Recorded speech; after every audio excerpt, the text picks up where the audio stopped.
Take you over now to an event with Republican candidate Donald Trump. We're going to let them do their job. They called me. I didn't call them. They said, Mr. Trump, please come, please come. We want to do our job. These are incredible people. They're told to stand back. Let people walk right in front of them. Stand back. Beautiful people. They've got the guns. They've got the weapons. They've got the whole thing. They can do whatever they have to do. They want to do it.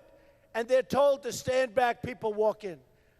People drive through the border, loaded up with drugs. We get the drugs. They get the cash. They drive back. We're going to run our country properly. We're going to run our country properly.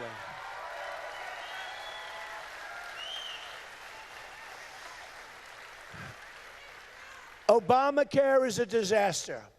Obamacare is a disaster. Obamacare is going to be repealed and replaced.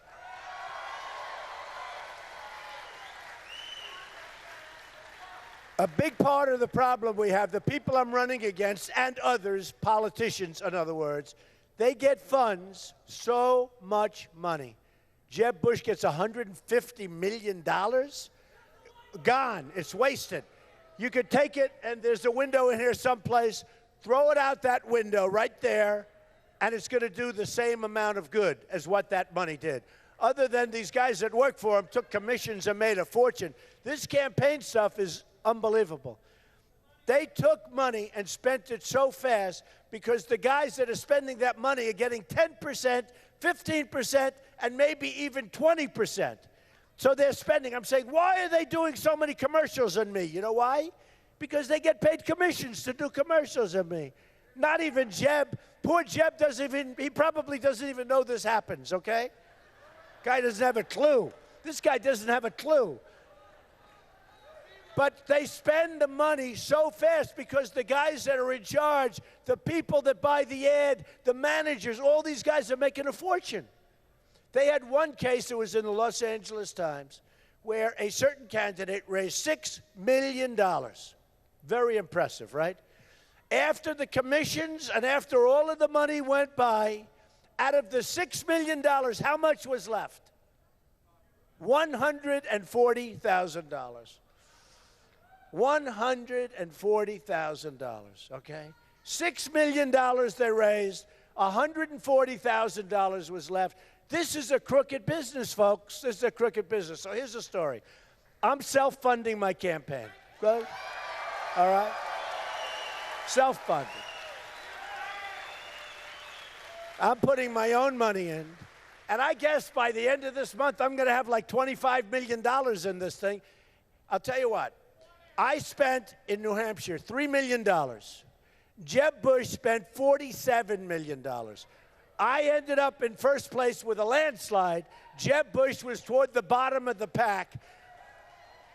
Isn't this the way we're supposed to be running our country? Right? Right? Right?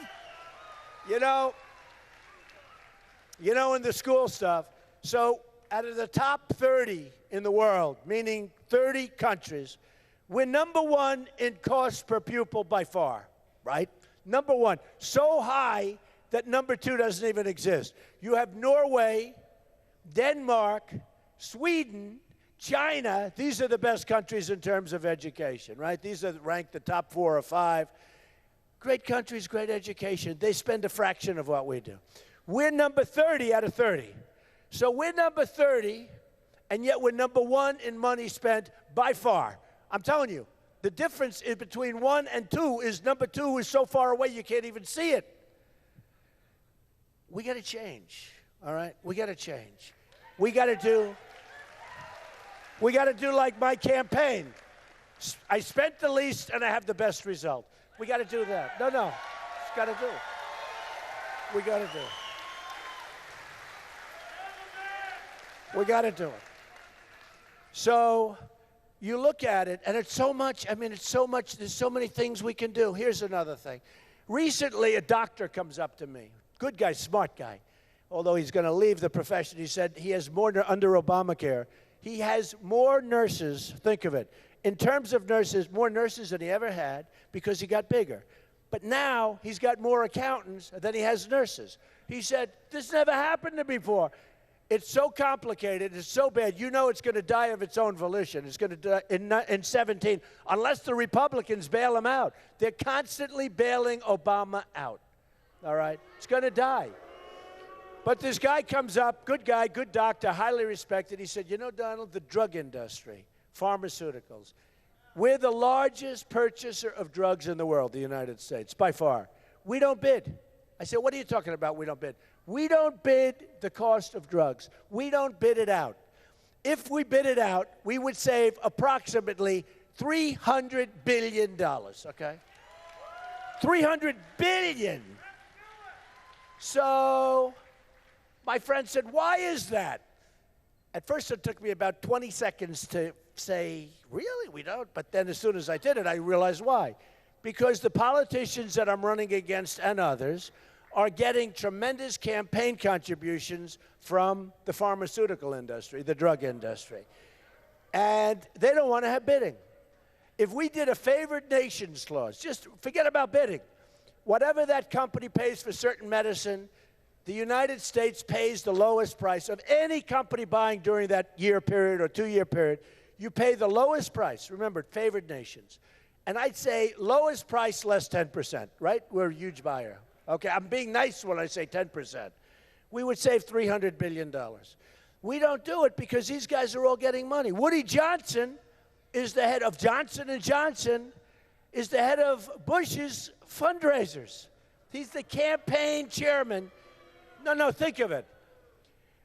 Ted Cruz, who lies more than any human being I have ever seen. I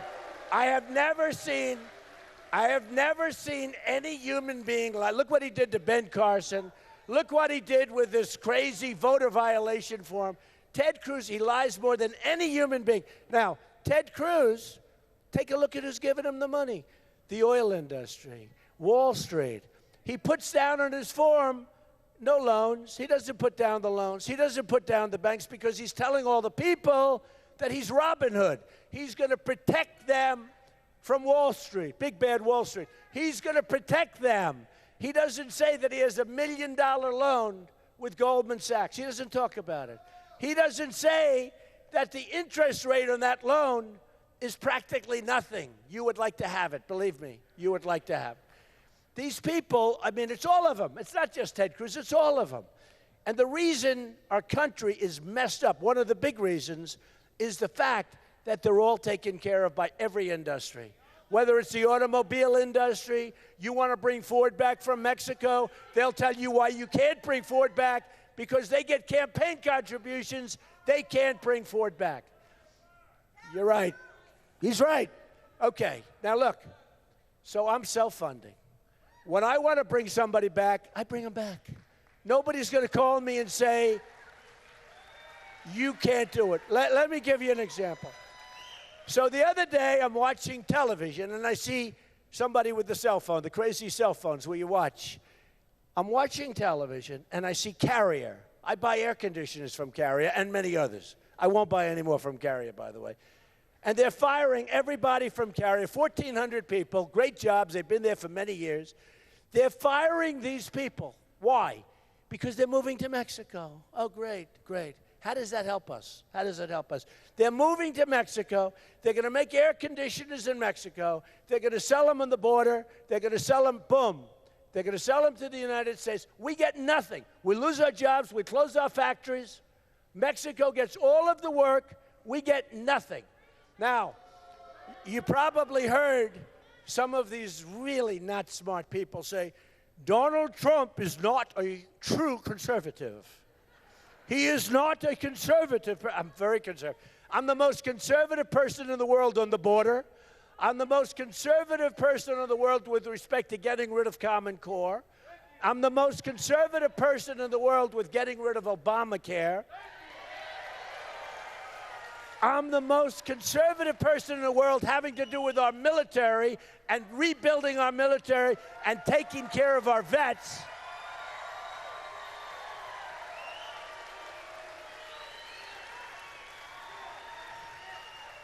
But they say But they say, they take commercials. Donald Trump, and I get a kick. I watch these guys. What stiffs. Oh. Many of these guys in private industry, they wouldn't be able to get a job. And they're running the country. But, Jesus, they're idiots. But think of it. So they're saying he's not a conservative president. Let me just tell you something. I believe in free trade, but it's got to be smart trade. It's got to be trade with China. With China this year, we're going to lose, trade deficit, $500 billion. With Japan, we're going to lose a tremendous amount of money. They send their cars here like it's candy, okay? Millions of cars we get. We send them wheat. We send them nothing. We send them sometimes cattle. And they don't accept it because their farmers don't want it. They don't want anything from us. So they send it back.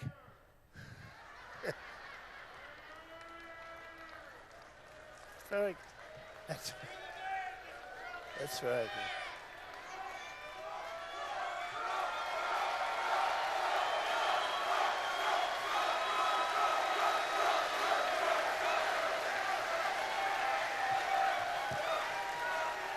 So we take in from Japan. That was very good. I like that. That was very, okay, it's enough, but it's enough. Okay. Never overstay. Do you understand? He was getting ready to do it again. I don't want to hear it. Look, so we send them wheat. We send them cattle. They don't want our cattle, so they send it back. It goes back and forth, back and forth. Finally, they accept it. They call it Kobe beef because it's aged. I mean, the stuff is rotted. No, it's like rotted.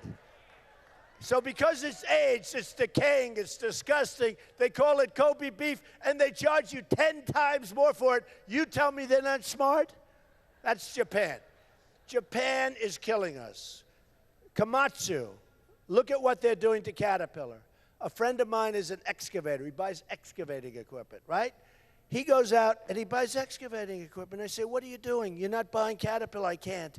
They have cut the yen. They have devalued their currency to such an extent. First time in his life, he's buying excavation equipment from Komatsu. I said, what's the difference? He said, they're both good. Caterpillar's better, but this is good enough. I owe it to my family. I owe it to my wife. I owe it to my employees, my company. I understand what he's saying.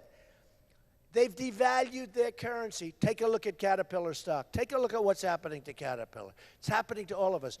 Right here, you have Boeing. Boeing is being forced to build a massive plant in China, a number of massive plants.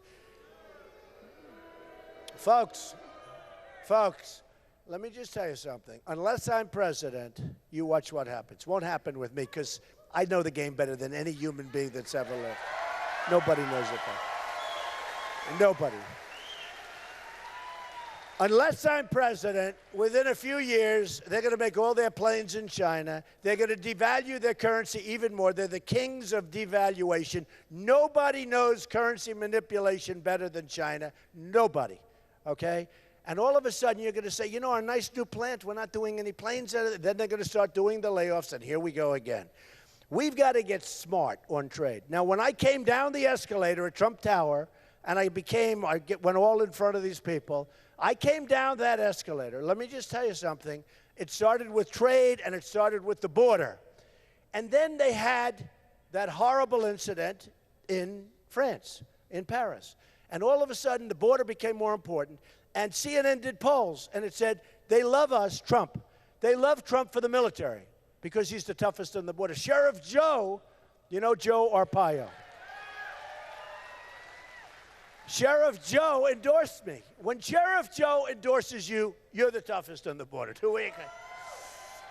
So Sheriff Joe Arpaio endorsed, and it was sort of an amazing event. You want to know the truth. By the way, great endorsement.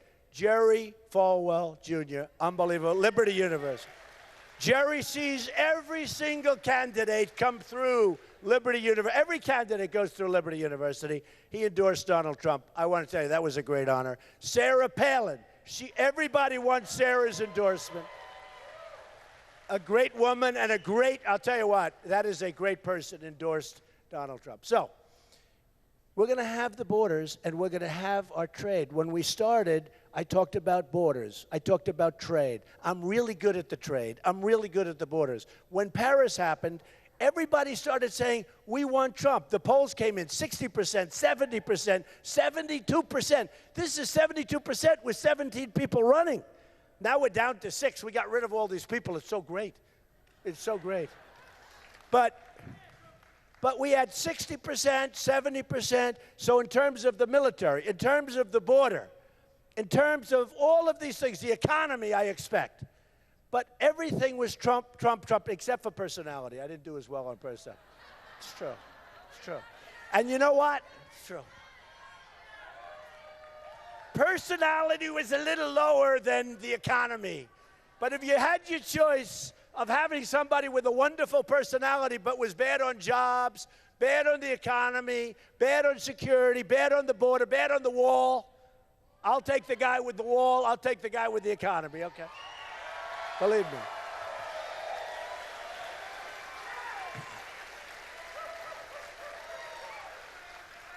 And I'm also a nicer guy than many of these people running. That I can tell you. That I can tell you. I've gotten to know them. They actually came up, because we're going to build the wall. Who's going to pay for the wall? Quickly, who's going to pay? So one of these guys running against me, Donald, first of all, you can't build a wall. I said, really? Why can't we? He said, well, I don't know. Can you do that? 15 years ago, they wanted to build a wall, and they couldn't do it because the environmental impact statement for the wall, they couldn't get it approved because there were rodents, snakes, rats, all sorts of stuff in the way. They couldn't get it. They had frogs. They had snails. It's true. Go look.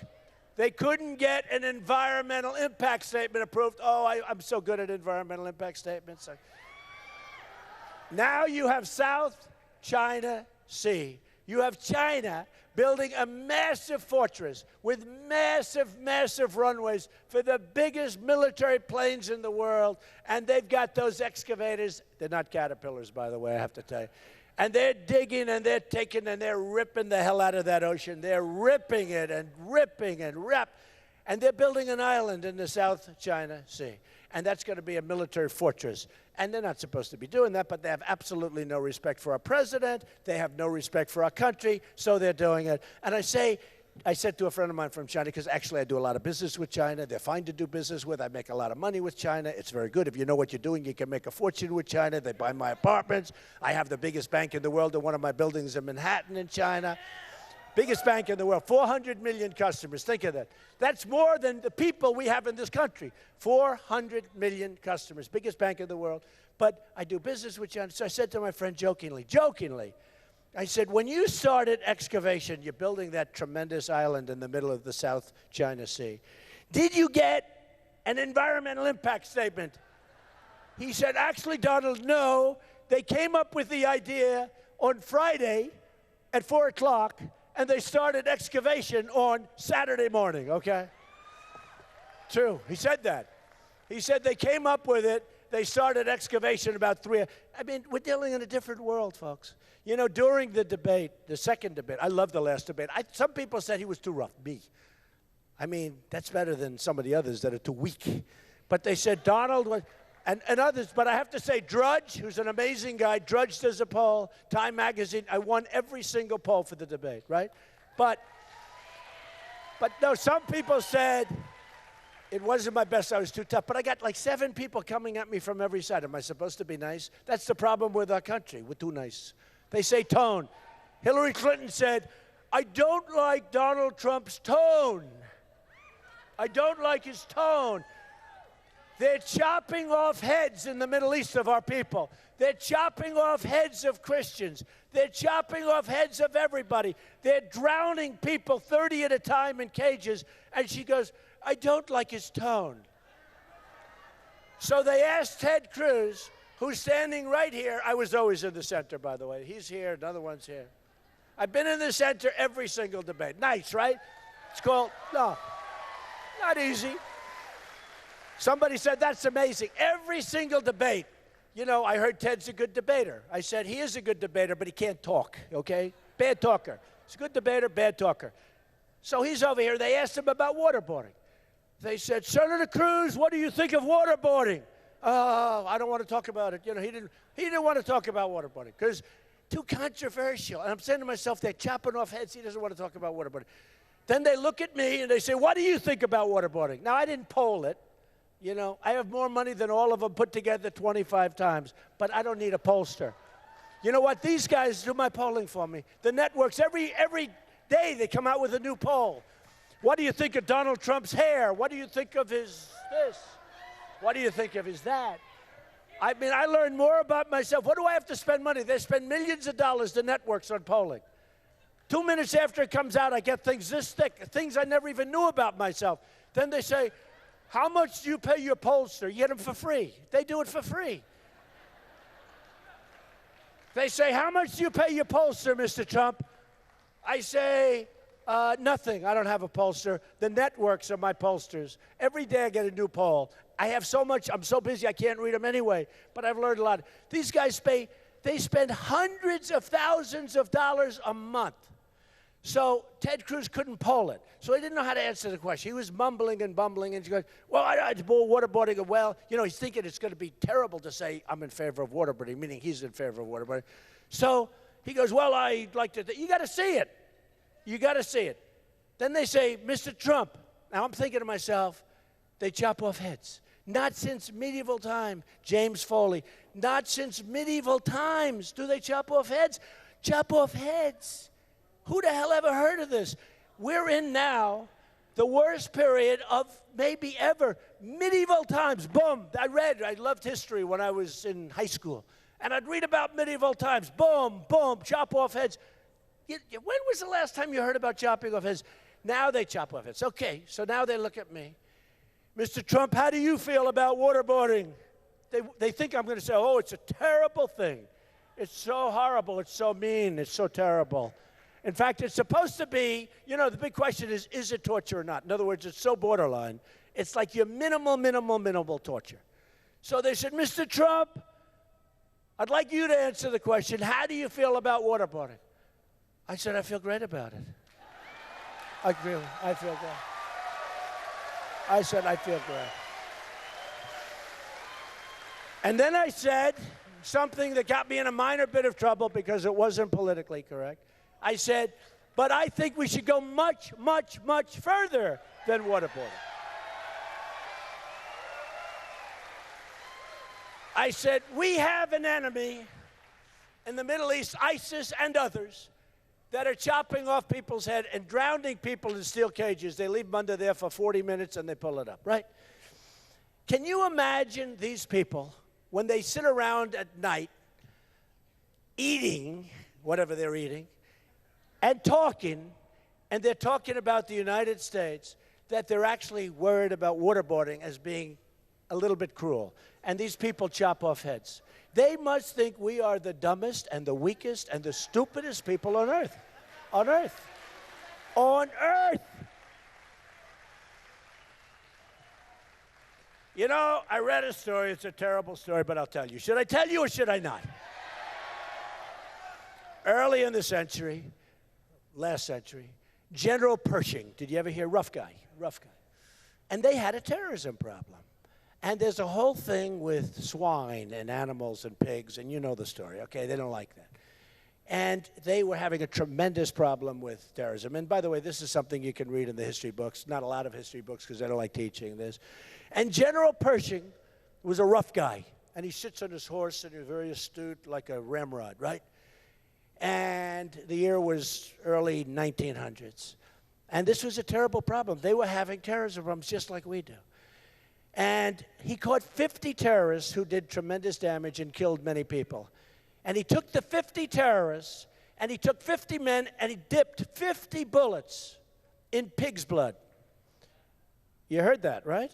He took 50 bullets, and he dipped them in pig's blood. And he had his men load his rifles, and he lined up the 50 people, and they shot 49 of those people. And the 50th person, he said, you go back to your people and you tell them what happened. And for 25 years, there wasn't a problem, okay? 25 years, There wasn't a problem. All right? So we better start getting tough, and we better start getting vigilant, and we better start using our heads, or we're not going to have a country, folks. We're not going to have a country.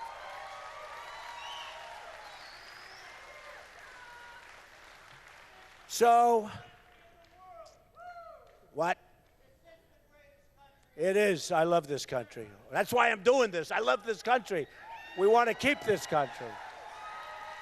We want to keep this country. We want to make, look, I'll tell you something. I've been saying something because I've been meeting so many people, millions and millions of people. One of the reporters today, a great reporter, television reporter, said to me, I've been doing this, Mr. Trump, for 20, and he didn't say this on the record, and I wouldn't tell his name, but he said, I've been doing this for 25 years. In 25 years, sir, I have never, ever, ever seen anything like what's happening with you and with your people. It's amazing. It's amazing. It's amazing.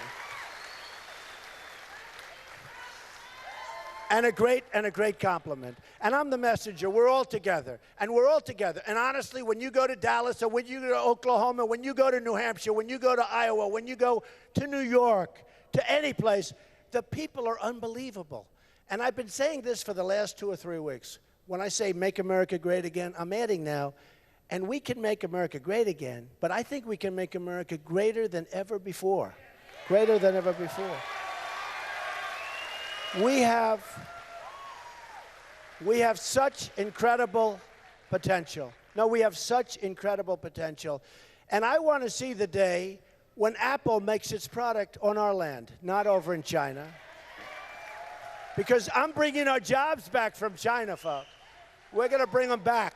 We're going to bring our jobs back from Mexico, folks. We're going to have Ford built here. We're not going to have Ford built in Mexico. We're going to bring our jobs back. Vietnam is a new one. We're going to bring our jobs back to this country. We're going to be so proud. I'll tell you what I want. We're going to be so proud. And we're going to have a military that's going to be so advanced and so wonderful. And we're going to buy the right product. We're going to buy the product that the generals want, not that the politicians want.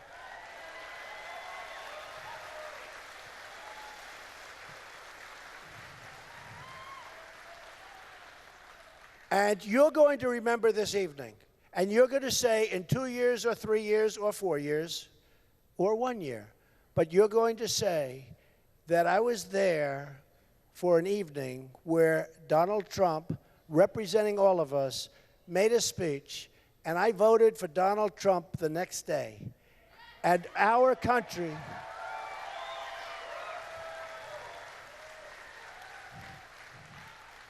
And our country started winning again. We don't win anymore.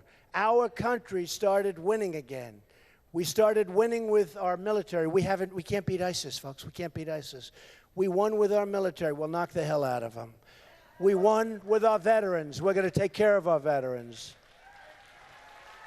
We won with education. We won with the Second Amendment. We won with the border, and yeah, we're going to have a really strong border, and we're going to have people come into our border. We're going to have people, that big, beautiful door right through the middle of that wall, but they're going to come in legally. They're going to come in legally. And you're going to remember this evening, and you're going to remember tomorrow, because you have to go out and vote. No matter how you feel, I don't care. It doesn't matter if you think you're not going to make it through the day. You've got to go out and vote tomorrow. I don't want your money. I don't want your money. We want your vote. Got to do it.